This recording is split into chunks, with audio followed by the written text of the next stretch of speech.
Assalamualaikum warahmatullahi wabarakatuh. Hari ini kita akan membahas mengenai pengertian e-commerce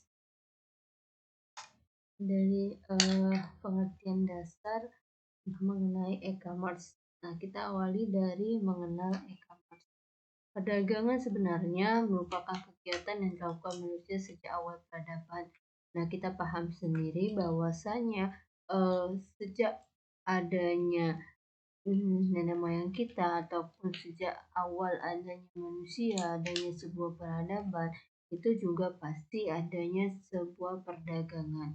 Nah, sebelum kita lebih jauh terkait dengan e-commerce, maka kita awali dengan mengenal yang namanya peradaban.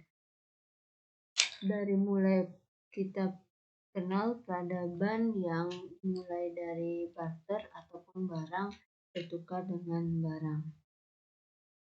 Sejalan dengan perkembangannya manusia, cara dan sarana yang digunakan untuk berdagang senantiasa berubah. Maka kita mengenal sendiri bahwa bentuk perdagangan terbaru yang kian memudahkan penggunanya kini ialah disebut dengan e-commerce ataupun electronic commerce. Jadi dari mulai perdagangan yang dibawa ataupun yang dilakukan sejak awal peradaban hingga saat ini adalah tetap yang katakan perdagangan itu, dan namun perdagangan tersebut yang mengalami perubahan. Jadi bentuk perdagangannya yang berubah, tetapi perdagangan itu tetap selalu ada. E-commerce ataupun electronic commerce juga merupakan salah satu dari teknologi yang berkembang sangat pesat untuk saat ini. Nah, penggunaan sistem e-commerce juga begitu singkatannya ataupun kita sebut dengan e-commerce. E itu merupakan singkatan dari elektronik.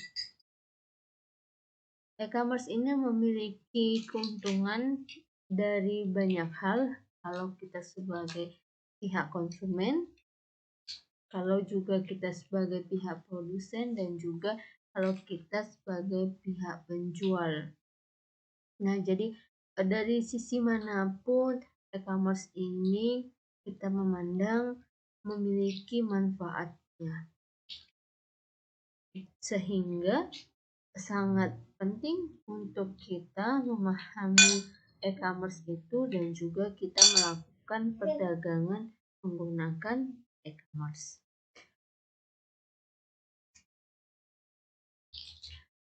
Kalau secara umumnya e-commerce dapat didefinisikan sebagai segala bentuk transaksi perdagangan atau perniagaan barang atau juga jasa dengan menggunakan media elektronik. Nah, jadi kesimpulannya e-commerce is a part of a business. Jadi kegiatan-kegiatan bisnis yang menyangkut konsumen, manufacturer, service provider, dan pedagang perantara atau intermediate dengan menggunakan jaringan-jaringan komputer atau kita sebut dengan jaringan internet. Kemudahan yang dimiliki oleh jaringan internet itu tidak perlu mungkin saya perjelas lagi, karena di 2021 ini penggunaan internet itu sudah sangat banyak dan sudah hampir seluruh orang menggunakan jaringan internet. Apalagi di masa pandemik di 2020 ini. Jadi internet memiliki kemudahan. Dengan adanya internet, maka kemudahan itu akan kita raih. Nah, lalu juga pengertian e-commerce menurut beberapa pendapat para pakar. Nah, menurut Julian Ding dalam bukunya di e-commerce, Law and Practice mengemukakan bahwa e-commerce sebagai suatu konsep yang tidak dapat didefinisikan, e-commerce memiliki arti yang berbeda bagi orang yang berbeda.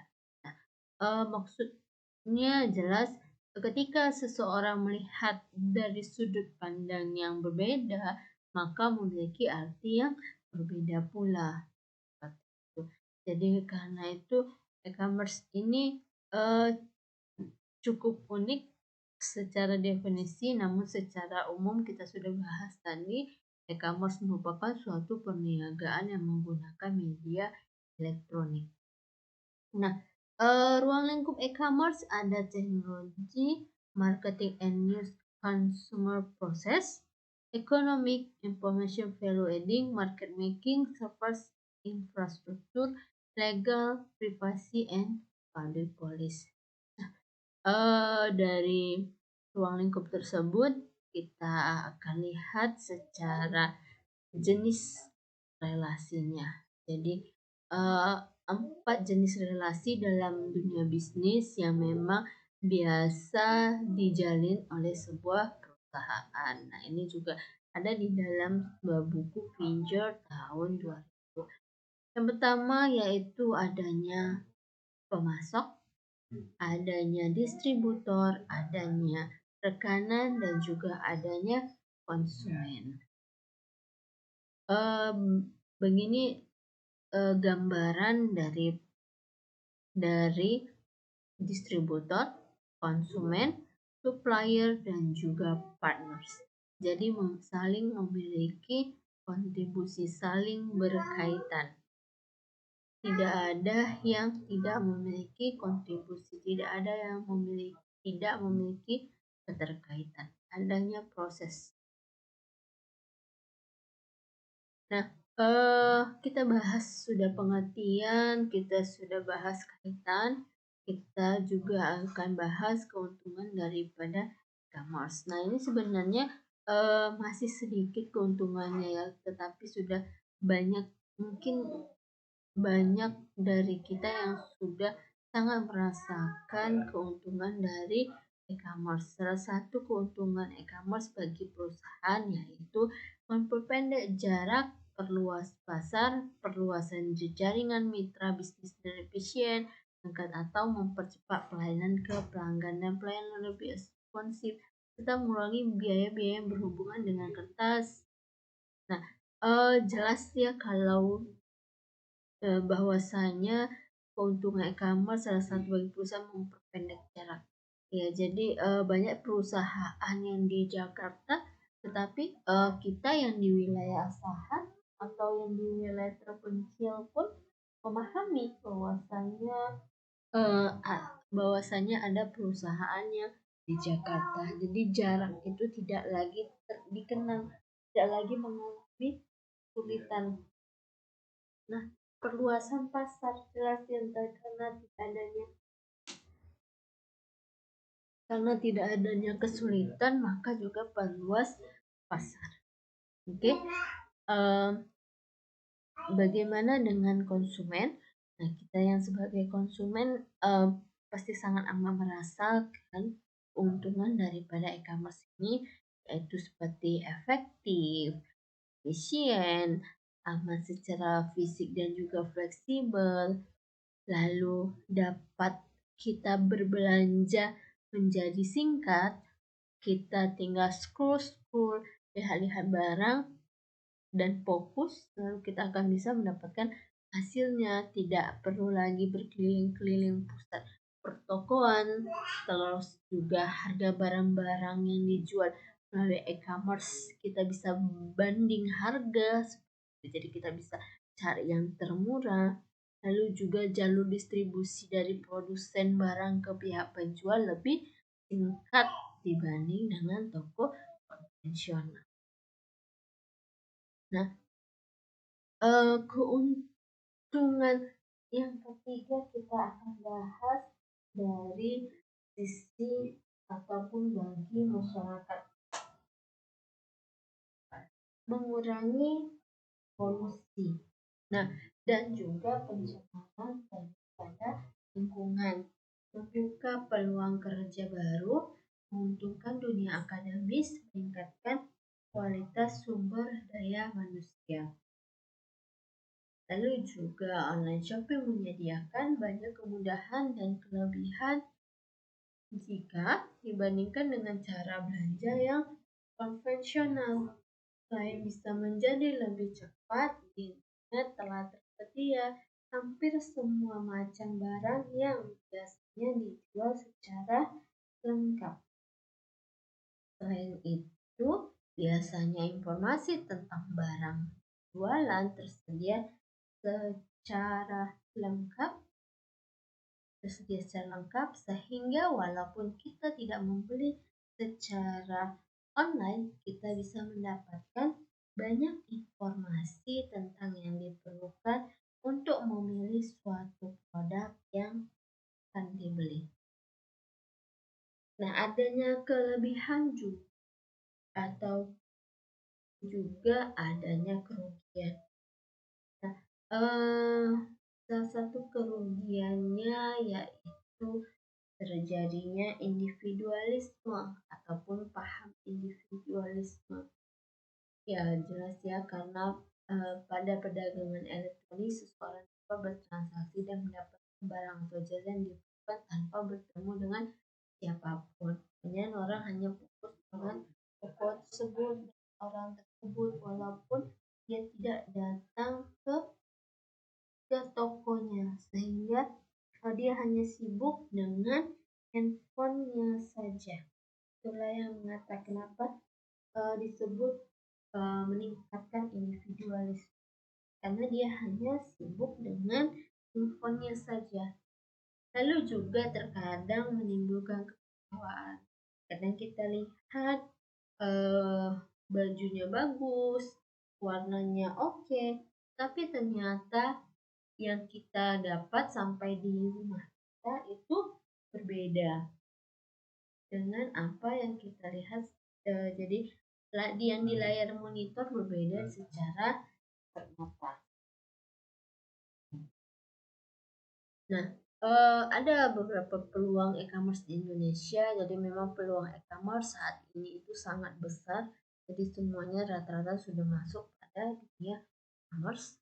Seperti yang terlihat, ada siklus penjualan, ada pasar konvensional, dan juga ada e-commerce yang menggunakan internet, jaringan internet. Ada 10 prospek e-bisnis di Indonesia. Yang pertama ada e-bisnis tipe, yang kedua ada community, yang ketiga ada content, yang keempat teknologi device, yang kelima access channel, yang keenam regulation, yang ketujuh organization, yang kedelapan change strategi, yang kesembilan proses, dan yang ke-10 system approach. Oke, demikian untuk pengenalan daripada e-commerce. Nah, kita akan lanjut pada bab yang kedua, yaitu kerangka dasar daripada e-commerce.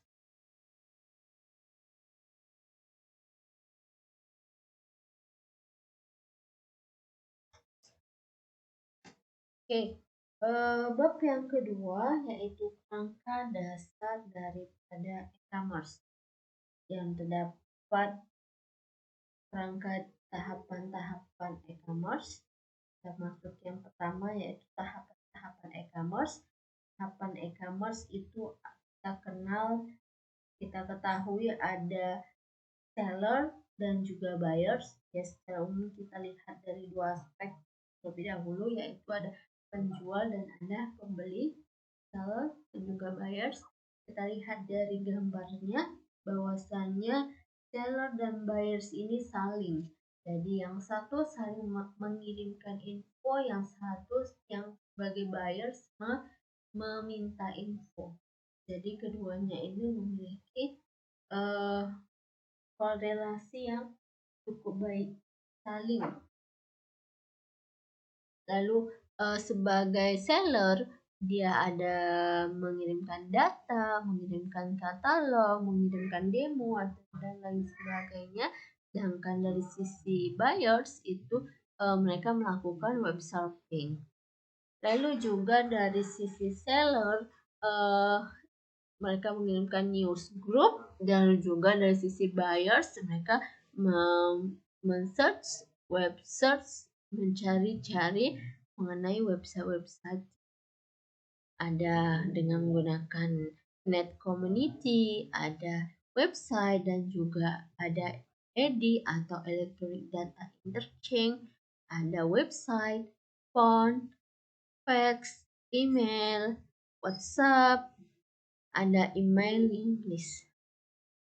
Nah, penjelasannya juga bisa kita lihat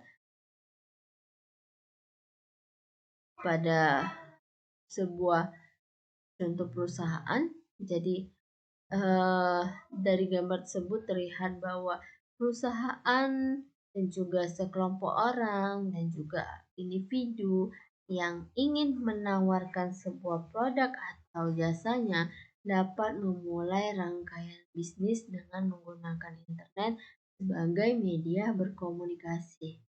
Nah, dan juga dengan memodalkan sebuah website ataupun homepage, penjual ataupun seller dapat memberikan berbagai macam informasi. Baik itu informasinya tentang perusahaannya, tentang produknya, tentang barangnya, atau tentang jasanya yang ingin mereka tawarkan, yang ingin mereka jual. Lalu juga yang ketiga, di sisi konsumen sebagai calon pembeli atau disebut dengan buyers, internet juga menyediakan akses secara luas dan juga bebas terhadap semua perusahaan yang telah mendaftarkan diri di dunia maya. Artinya maksudnya telah hosting ya, telah menghostingkan website mereka. Lalu juga pertukaran informasi dalam arena ini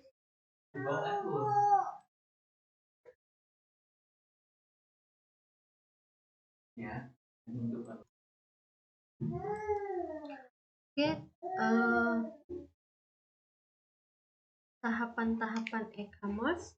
Selanjutnya, prinsip penjual di dalam proses ini adalah untuk mencari dan menjaring calon pembeli sebanyak-banyaknya.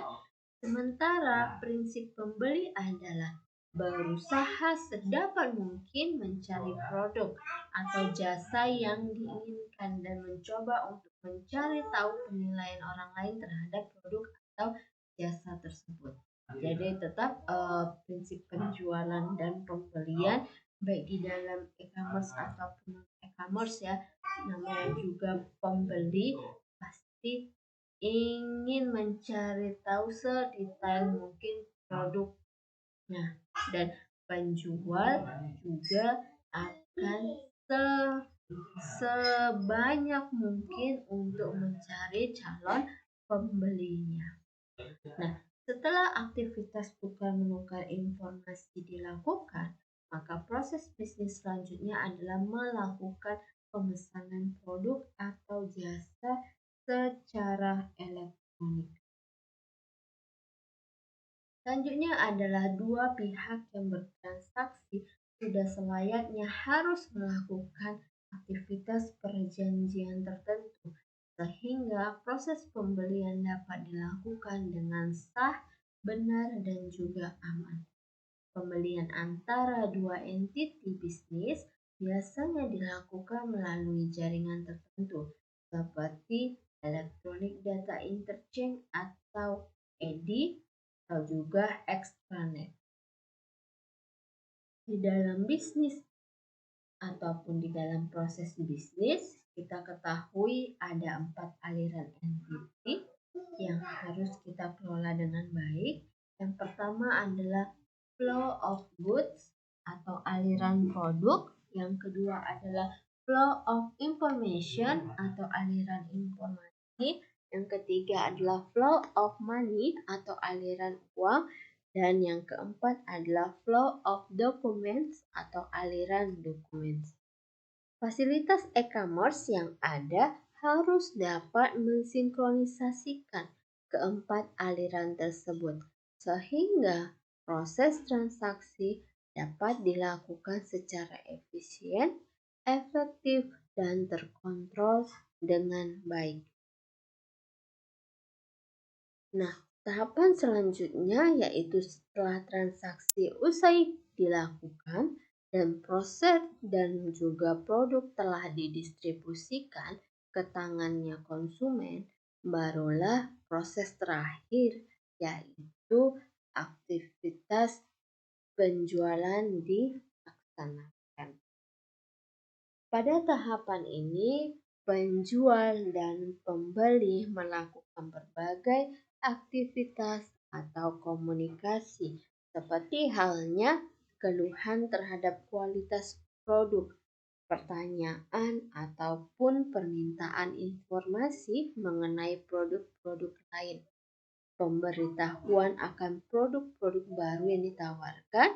Yang keempat, diskusi mengenai cara menggunakan produk dengan baik dan juga lain sebagainya. Misal harganya juga, bentuknya, kualitasnya, garansinya, atau lain sebagainya. Nah, yang perlu kita perhatikan adalah berdasarkan kenyataan, website dan email merupakan dua sarana yang sering digunakan dalam melakukan transaksi perdagangan secara e-commerce ataupun secara online. Yang perlu juga kita perhatikan adalah bahwa pihak penjual harus memiliki pusat basis data atau corporate database yang berisi informasi mengenai produk dan jasa perusahaan beserta semua rekaman interaksi antara penjual dan pemberi atau formal maupun informal yang terjadi. Yang perlu diperhatikan oleh penjual juga adalah sistem basis data ini akan menjadi sebuah pusat pengetahuan corporation ataupun corporate knowledge yang di dalamnya terdapat data mentah maupun informasi mengenai perilaku konsumen dan pasar. Nah, selanjutnya kita bahas mengenai kerangka kerja daripada e-commerce. National Information Technology Committee atau e-commerce komite ini bertanggung jawab untuk memformulasikan informasi teknologi, basically e-commerce di Indonesia. Komite ini dapat membuat working groups untuk meneliti penggunaan teknologi informasi lebih lanjut. Berbagai pihak yang terlibat dalam bidang e-commerce dan ataupun yang terwakili dalam komite ini. Misalnya adanya wakil dari sebuah perbankan. Nah, kerangka kerja e-commerce juga mencakup communication infrastructure, lalu EC ataupun ED standard atau infrastruktur. Menentukan standar yang dapat diterima oleh semua pihak merupakan salah satu kunci utama. Cyber law, IC law, electronic security law, customers, dan relasi organisasi. Nah, kita masuk pada klasifikasi e-commerce. Yang pertama ada diistilahkan dengan business to business atau disingkat dengan B2B. B2B adalah sistem komunikasi bisnis online antar pelaku bisnis dalam business to business. Pada umumnya, transaksi dilakukan oleh para trading partners yang sudah saling kenal dengan format data yang telah disepakati bersama. Karakteristik dari B2B adalah 1. Trading partner yang sudah diketahui dan umumnya memiliki hubungan atau relasi relationship yang cukup lama. Kedua, informasi hanya diperlukan ataupun dipertukarkan dengan partner tersebut dikarenakan sudah mengenal lawan komunikasi. Maka jenis informasi yang dikirimkan dapat disusun sesuai dengan kebutuhan dan juga kepercayaan ataupun trust. Karakteristik dari B2B juga pertukaran data ataupun data exchange berlangsung secara berulang-ulang dan juga berkala. Misalnya setiap hari dengan format data yang sudah disepakati bersama. Dengan kata lain, servis yang digunakan sudah tertentu. Hal ini memudahkan pertukaran data untuk dua entiti yang menggunakan standar yang sama. Salah satu pelaku dapat melakukan inisiatif untuk mengirimkan data, tidak harus menunggu partnernya. Dan yang ketiga, model yang umum digunakan adalah peer-to-peer, di mana processing intelligence dapat didistribusikan di kedua pelaku bisnis. Lalu yang kedua, klasifikasi e-commerce yang kedua adanya business to customer atau disingkat dengan istilah B2C. B2C merupakan mekanisme toko online atau electronic shopping mall, yaitu transaksi antara e-merchant dengan e-customer. Sedangkan dalam business to customer sifatnya terbuka untuk publik, sehingga setiap individu dapat mengaksesnya melalui suatu web server. Nah, karakteristik dari B2C ini adalah 1. Terbuka untuk umum, di mana informasi disebarkan ke umum. 2. Servis yang diberikan bersifat umum atau generik dengan mekanisme yang dapat digunakan oleh khalayak ramai. Sebagai contoh, karena sistem web sudah umum digunakan, maka servis diberikan dengan menggunakan basis web. Yang ketiga, servis diberikan berdasarkan permohonan. Konsumen melakukan inisiatif dan produsen harus siap memberikan respons sesuai dengan permohonan.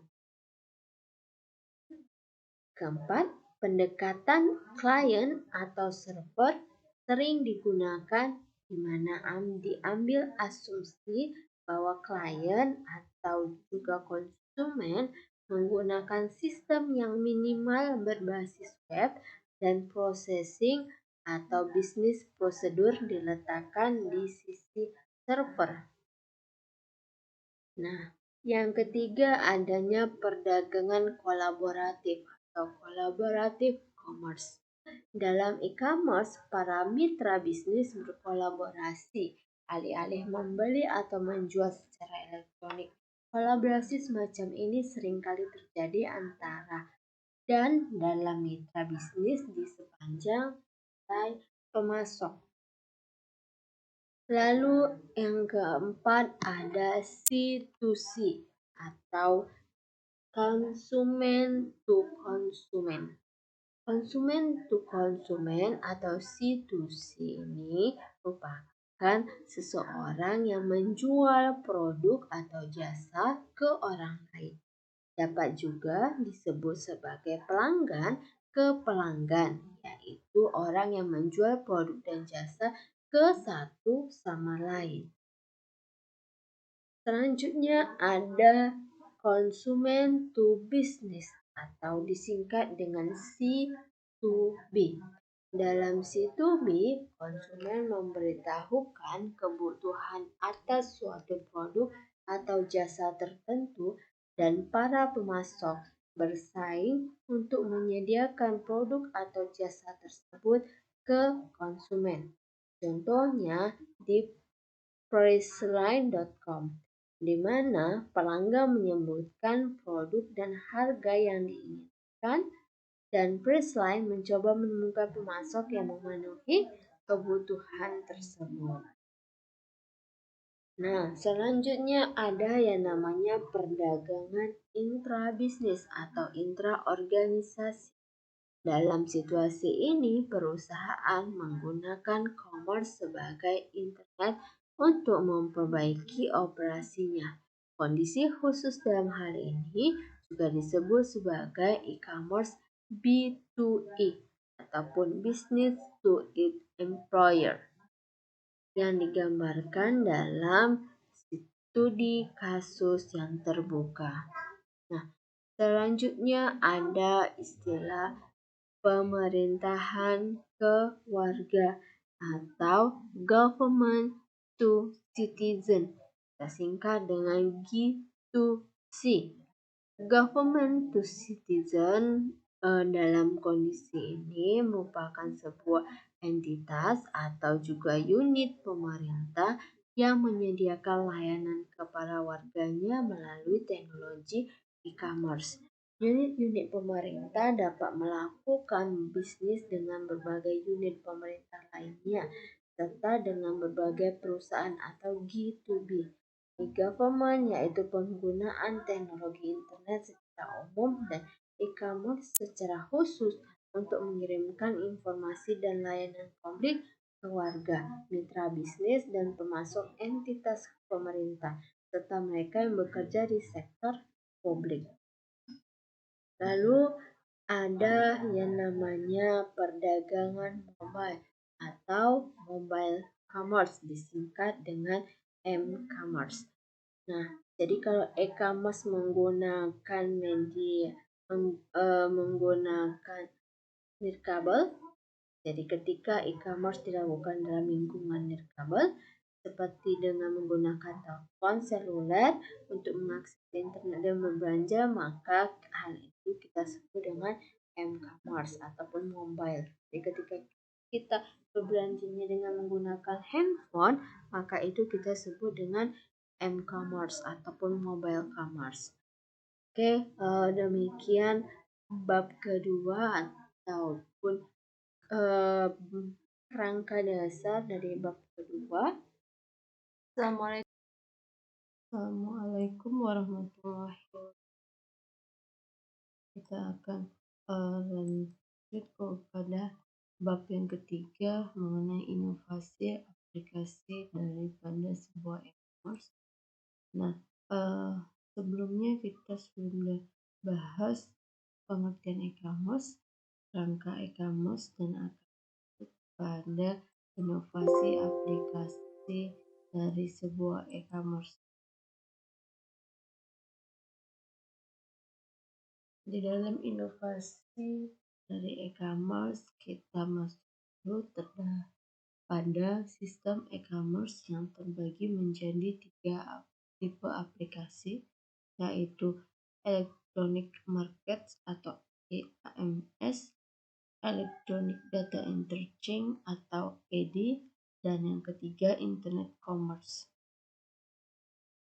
Electronic Markets atau EMS adalah sebuah sarana yang menggunakan teknologi informasi dan juga komunikasi untuk melakukan ataupun menyajikan penawaran dalam sebuah segmen pasar, sehingga seorang pembeli dapat membandingkan berbagai macam harga yang ditawarkan.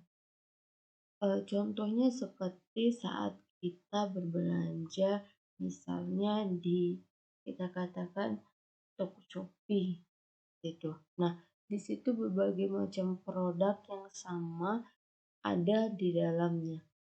Dan di dalam itu juga kita dapat melakukan perbandingan harga, mulai dari harga yang terendah hingga harga yang tertinggi.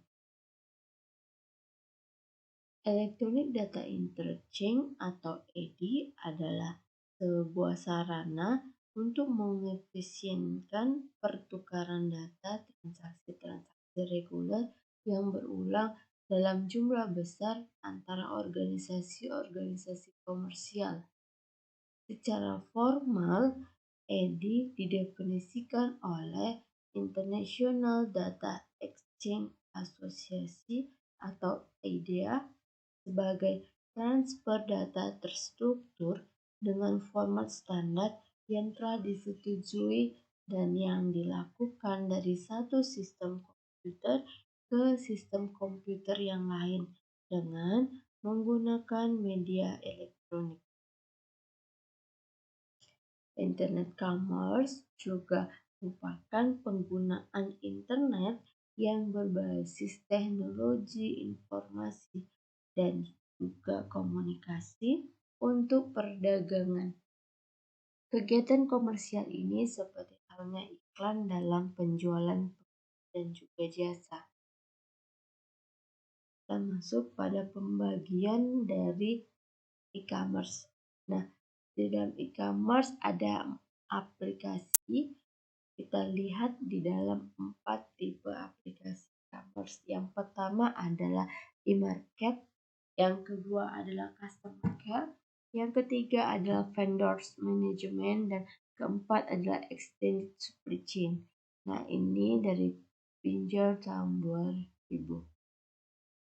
Nah, kita bisa lihat bersama dari gambar bahwasanya keempatnya saling berkaitan dan juga di dalamnya ada enterprise.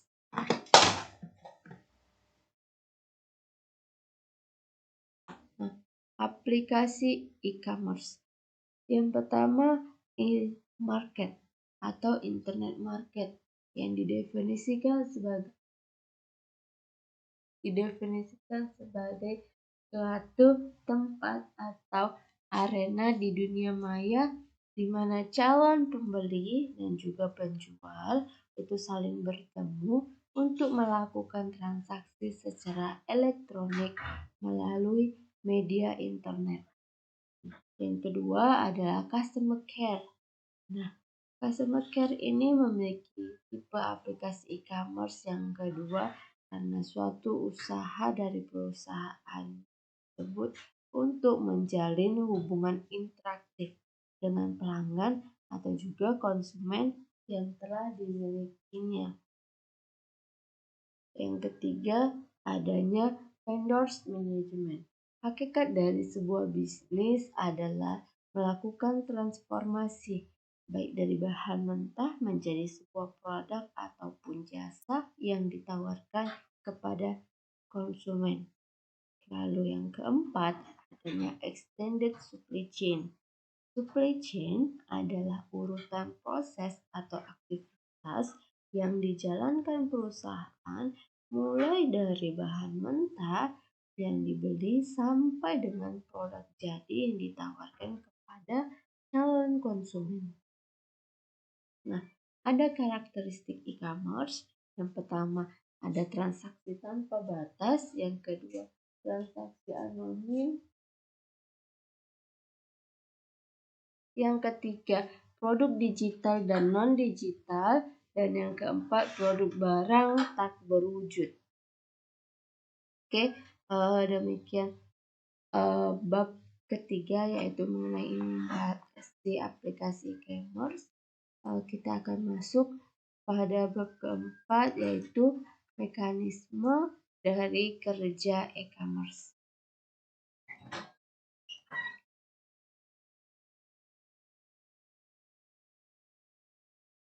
Mekanisme kerja e-commerce. Mekanisme transaksi elektronik antara user ataupun pihak yang menawarkan barang atau juga jasa melalui internet.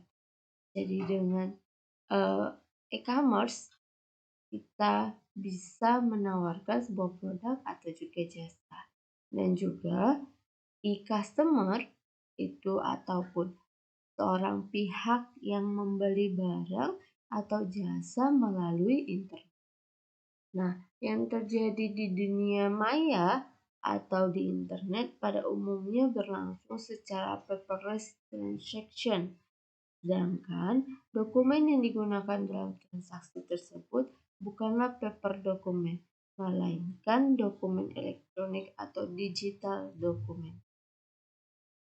Jadi jelas ya bahwasannya ketika kita melakukan jual beli secara online ataupun disebut dengan mekanisme e-commerce, dalam mekanisme e-commerce-nya kita tidak lagi berkaitan dengan paperless transaction, tetapi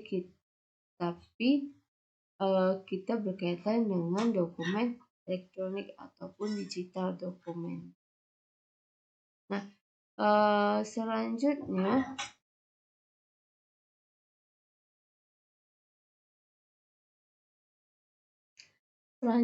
adalah pembeli yang hendak memilih belanjaan yang akan dibeli bisa menggunakan shopping cart untuk menyimpan data mengenai barang-barang yang telah dipilih dan juga yang akan dibayarkan. Karena konsep shopping cart ini meniru kereta belanja yang biasanya digunakan orang untuk berbelanja di pasar swalayan. Jadi memang bentuk shopping cart itu sama seperti halnya semodel troli. Shopping cart biasanya berupa formulir dalam web dan dibuat dengan kombinasi CGA, database, dan juga HTML. Barang-barang yang sudah dimasukkan ke shopping cart masih bisa di-cancel jika pembeli berniat untuk membatalkan membeli barang tersebut. Lalu, jika pembeli ingin membayar untuk barang yang dipilih, ia harus mengisi form transaksi. Biasanya, form ini menanyakan identitas pembeli serta nomor kartu kredit. Karena informasi ini bisa disalahgunakan jika jatuh ke tangan yang salah, maka pihak penyedia jasa e-commerce telah mengusahakan agar mengirimkan data-data tersebut berjalan secara aman dengan menggunakan standar security yang ada. Jadi akan diusahakan dengan semaksimal mungkin untuk segala transaksi jual beli online kita itu aman. Lalu juga setelah pembeli mengadakan transaksi, retailer akan mengirimkan barang yang dipesan melalui jasa pos langsung ke rumah pembeli. Beberapa cybershop menyediakan fasilitas bagi pembeli untuk mengecek status barang yang telah dikirim melalui jaringan internet. Nah, ada tipe dan juga variasi kontrak online, kontrak melalui chatting dan juga video conference, kontrak melalui email, dan juga yang ketiga kontrak melalui web atau juga situs. Nah, mekanisme kontrak melalui website. Pertama, untuk produk online berupa software, pembeli diizinkan untuk mendownloadnya. Yang kedua, untuk produk yang berwujud fisik, pengiriman barang dilakukan sampai di rumah konsumen. Dan yang ketiga, untuk pembelian jasa, supplier menyediakan untuk melayani konsumen sesuai dengan waktu dan tempat yang telah ditentukan dalam perjanjian. Nah, di sini juga di-share mengenai cara pembayaran konsumen, namun saya pahami sekali bahwasanya di zaman era digital saat ini dan juga di era pandemi saat ini, kita sudah sama-sama melakukan proses pembayaran secara online. Jadi cara pembayaran konsumen secara online melalui penjualan itu tidak beda dengan cara pembayaran konsumen atau cara pembayaran kita secara online pada lainnya. Contoh, ketika misalnya kita melakukan transaksi modal ATM, maka proses pentransferan itu sama. Jadi pada saat kita mau mengirimkan uh, sejumlah uang sesuai dengan total harga belanjaan, maka cara mengirimkan uangnya itu sama persis seperti halnya seperti halnya sebelumnya.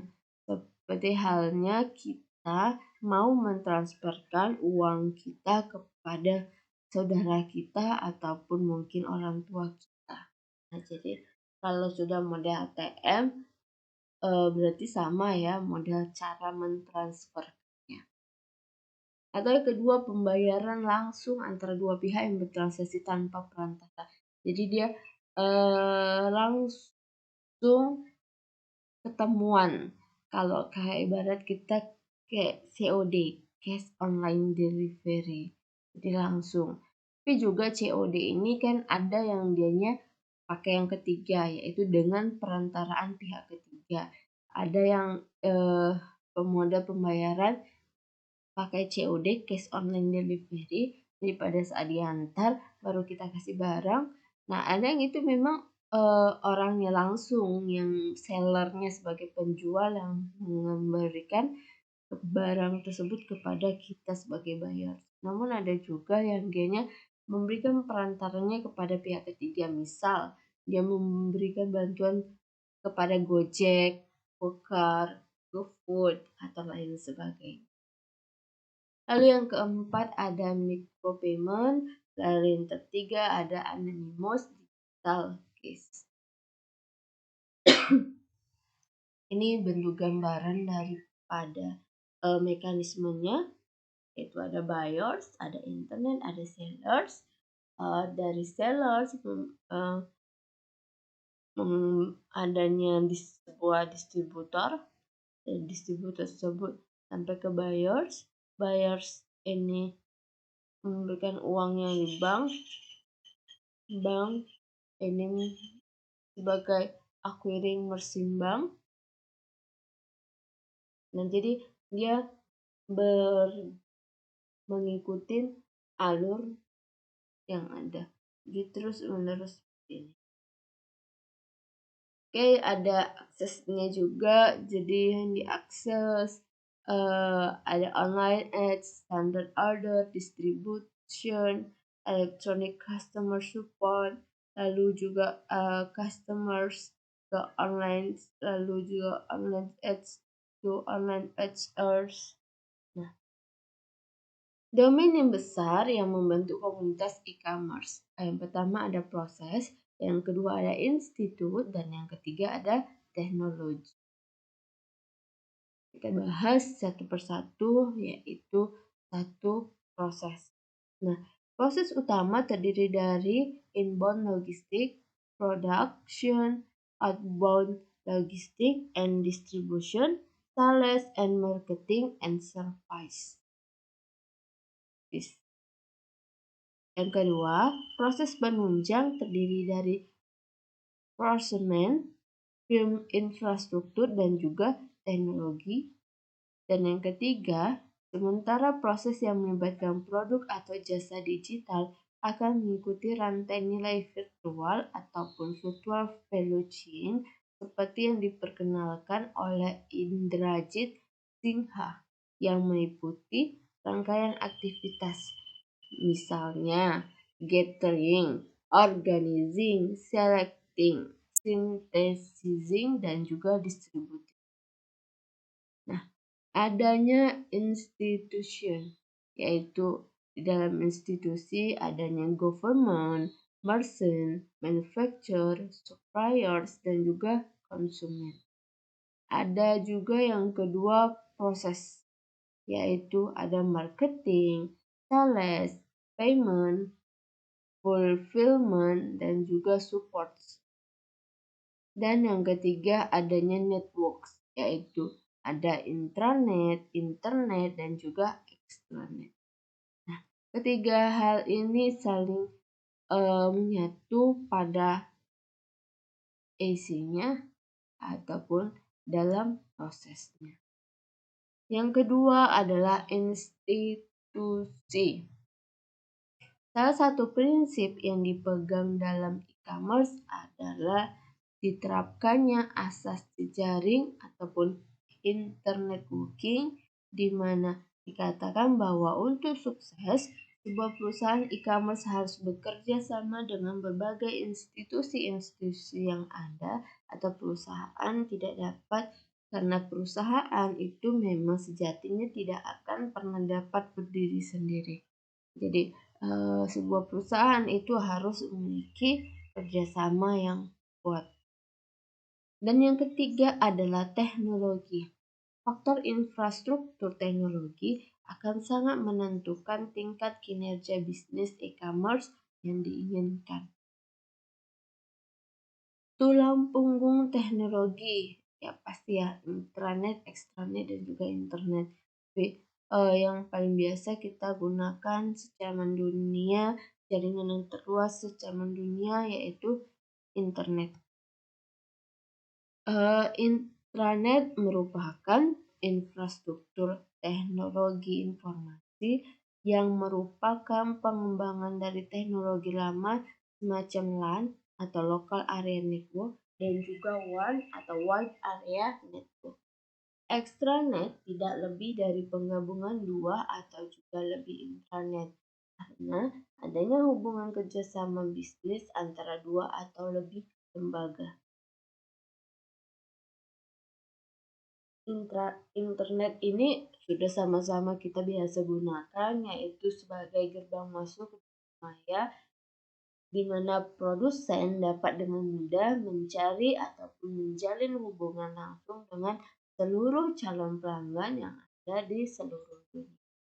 Oke, demikian mekanisme kerja e-commerce. Di bab 4 kita akan lanjut pada bab 5, yaitu transaksi e-commerce.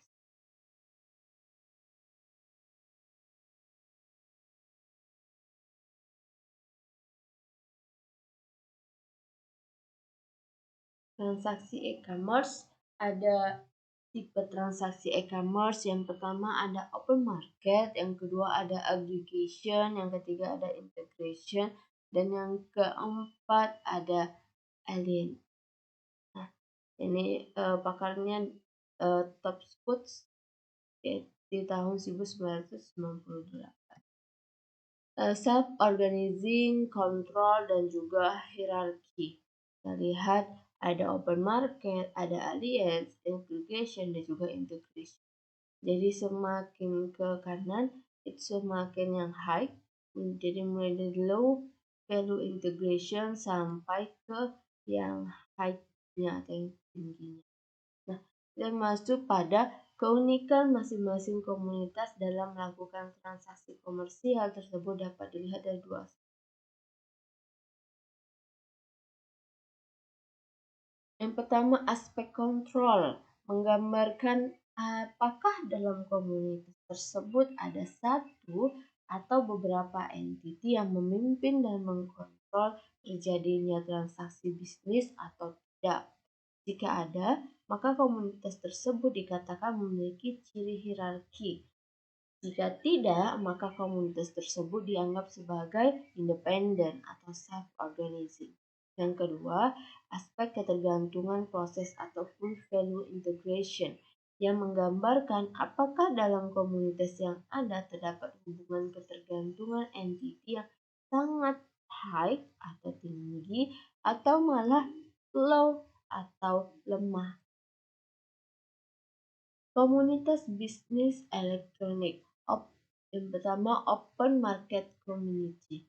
Komunitas ini merupakan versi elektronik dari pasar tradisional atau agro, di mana para penjual dan juga pembeli bertemu secara langsung untuk mengadakan transaksi. transaksi pertukaran barang ataupun jasa.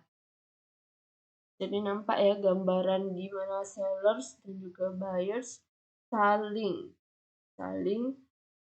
untuk melakukan perdagangan.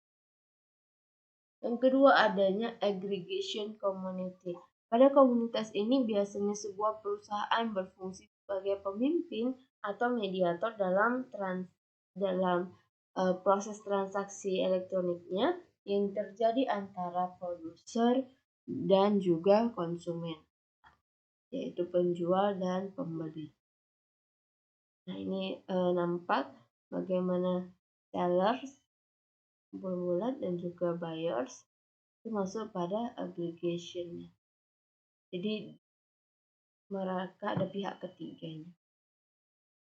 Nah, ketiga, value chain community.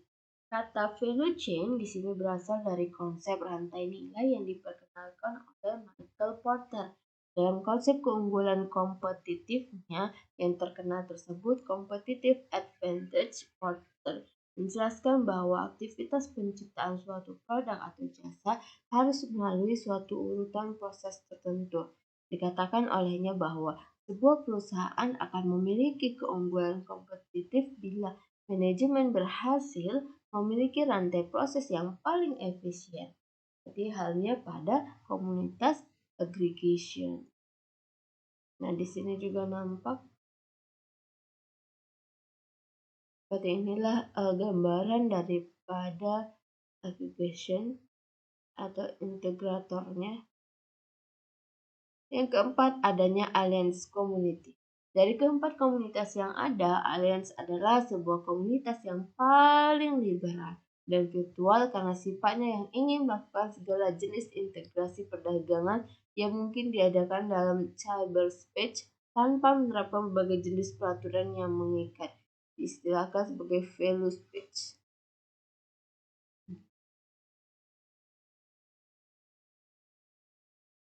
Nah, kita masuk pada sistem pembayarannya.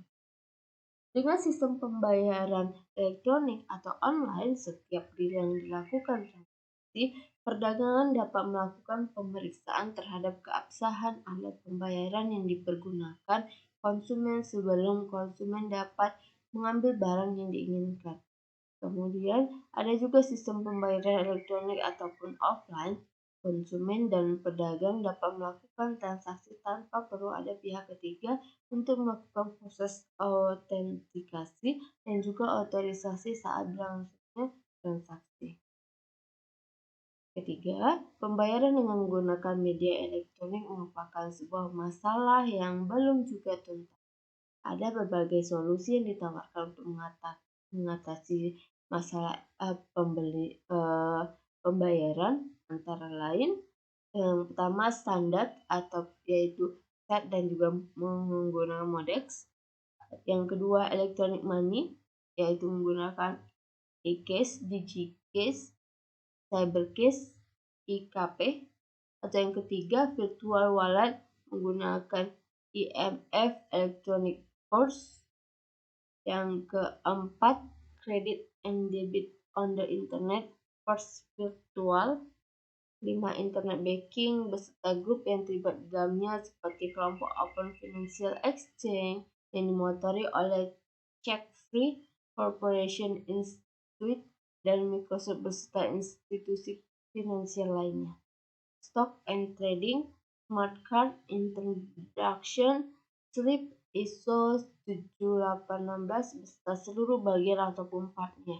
Java Card, Open Card Framework. Mungkin kalau sekarang kita sudah banyak Oppo, Vivo, dompet,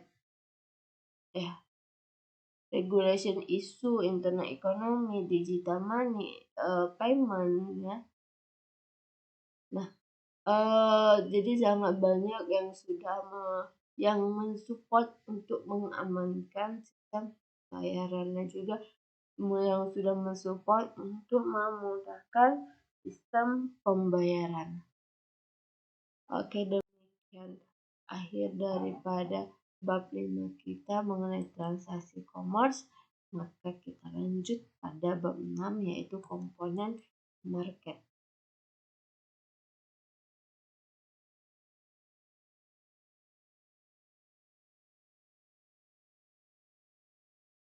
Nah, di komponen market